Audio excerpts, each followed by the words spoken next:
محمد کہتا ہے کہ وہ آسمان پر اپنے رب سے ملنے گیا تھا۔ کیا یہ سچ ہے کہ آقا نے کل معراج کا سفر کیا؟ ایسا ممکن ہی نہیں کہ ایک انسان ایک رات میں آسمان پر جائے گا۔ میں گواہی دیتا ہوں حضور نے جو بھی کہا وہ سچ ہے۔ یہ وہ رات نہیں تھی جس میں ستارے صرف چمکتے ہیں، یہ وہ رات تھی جس میں تقدیر نے سانس روک لی۔ یہ وہ لمحہ تھا جب زمین نے اپنے دروازے بند کر دیے اور آسمان نے پہلی بار پوری طرح کھلنے کا فیصلہ کیا۔ وہ قصہ نہیں جو عقل سمجھ سکے، یہ وہ راز ہے جو صرف عشق جانتا ہے، کیونکہ یہ کسی بادشاہ کا سفر نہیں، یہ کسی فرشتے کی پرواز نہیں، یہ ایک بشر کا وہ سفر ہے جس کے لیے رب کائنات نے خود بلاوا بھیجا، اور تاریخ نے اس رات کو ایک ہی نام دیا، شب معراج۔ یہ سفر کسی روشنی میں شروع نہیں ہوا تھا، یہ آغاز کسی خوشی، کسی فتح یا کسی جشن کا نتیجہ نہیں تھا، بلکہ یہ وہ وقت تھا کہ محمد رسول اللہ زندگی کے سب سے بھاری لمحوں سے گزر رہے تھے، جب دکھ ایک نہیں کئی شکلوں میں سامنے کھڑا تھا اور ہر دکھ دل پر وزن بن کر اتر رہا تھا۔ تاریخ اس سال کو عام الحزن کہتی ہے، یعنی غم کا سال، وہ سال جس میں نبوت کے دو سب سے مضبوط سائے اٹھا لیے گئے، وہ ہستیاں جنہوں نے ہر مشکل میں محمد رسول اللہ کو سہارا دیا، حضرت خدیجۃ الکبریٰ رضی اللہ عنہا جنہوں نے سب سے پہلے ایمان لایا، اور حضرت ابو طالب جنہوں نے نبوت کو قبیلے کی تلواروں سے بچائے رکھا۔ دونوں اس دنیا سے رخصت ہو چکے تھے۔ یہ صرف جدائی نہیں تھی، یہ وہ خلا تھا جسے کوئی پر نہیں کر سکتا تھا، اور اسی خلا میں طائف کا زخم بھی شامل ہو گیا، جہاں پتھر جسم پر نہیں بلکہ دل پر برسائے گئے، جہاں لہو صرف جسم سے نہیں بلکہ حوصلے سے بھی بہہ رہا تھا، جیسے زمین اپنی وسعتوں کے باوجود اللہ کے نبی کے لیے تنگ ہو گئی ہو۔ اور پھر ایک رات حتیم کعبہ خاموش، چادر میں لپٹی وہ ہستی جو دن کو امت کے بوجھ اٹھاتی، اب رات کو تنہا تھی، کوئی آواز نہیں، کوئی شکوہ نہیں، بس ایک خاموش دعا جو عرش تک جا رہی تھی۔ کائنات نے شاید یہ سمجھ لیا کہ یہ داستان اب اپنے اختتام کو پہنچ گئی ہے، لیکن کائنات نہیں جانتی تھی کہ جب زمین جواب دینا چھوڑ دیتی ہے تو آسمان خود بولنے لگتا ہے۔ یہ تسلی کی رات نہیں تھی کہ کوئی فرشتہ آ کر صرف دلاسا دے، یہ ملاقات کی رات تھی، یہ بلاوے کی رات تھی، یہ وہ لمحہ تھا جب رب کائنات نے اپنے محبوب کو اپنے پاس بلانے کا فیصلہ کیا۔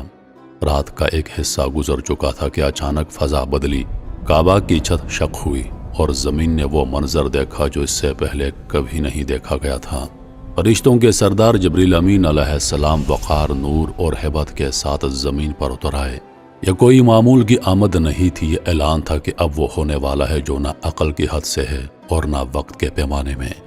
جبرائیل امین علیہ السلام محمد رسول اللہ کو زمزم کے قریب لے گئے، وہاں جہاں صدیوں سے برکت بہتی ہے، اور وہاں وہ عمل ہوا جسے انسان الفاظ میں قید نہیں کر سکتا۔ شق صدر، دل کو نکالا گیا تاکہ دل کو ہی بلند کیا جا سکے، آب زمزم سے دھویا گیا تاکہ زمین کی تھکن اتر جائے، اور ایمان و حکمت سے بھرا ہوا نور اس دل میں بھر دیا گیا جو آسمانوں کا سفر کرنے والا تھا۔ یہ کسی زخم کا مرہم نہیں تھا، یہ دل کو اس قابل بنانا تھا کہ وہ اللہ کی تجلیات کا سامنا کر سکے۔ یہ تیاری تھی دیدار کے لیے۔ جب یہ مرحلہ مکمل ہو گیا تو سواری پیش کی گئی، ایک ایسی مخلوق جو زمین کی نہیں بلکہ رفتار نور کی نمائندہ تھی، براق سفید چمکتا ہوا جس کی آنکھوں میں بھی شعور تھا۔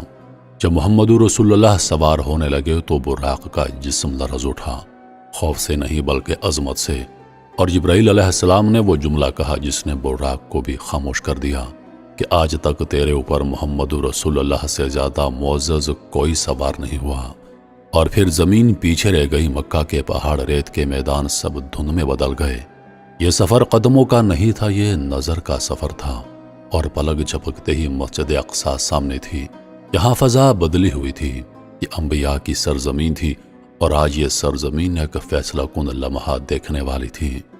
جب محمد رسول اللہ اندر داخل ہوئے تو صفیں لگی ہوئی تھیں، آدم علیہ السلام سے لے کر عیسیٰ علیہ السلام تک تمام انبیاء منتظر تھے، اور جیسے ہی محمد رسول اللہ آگے بڑھے، امامت کا فیصلہ خود بخود ہو گیا۔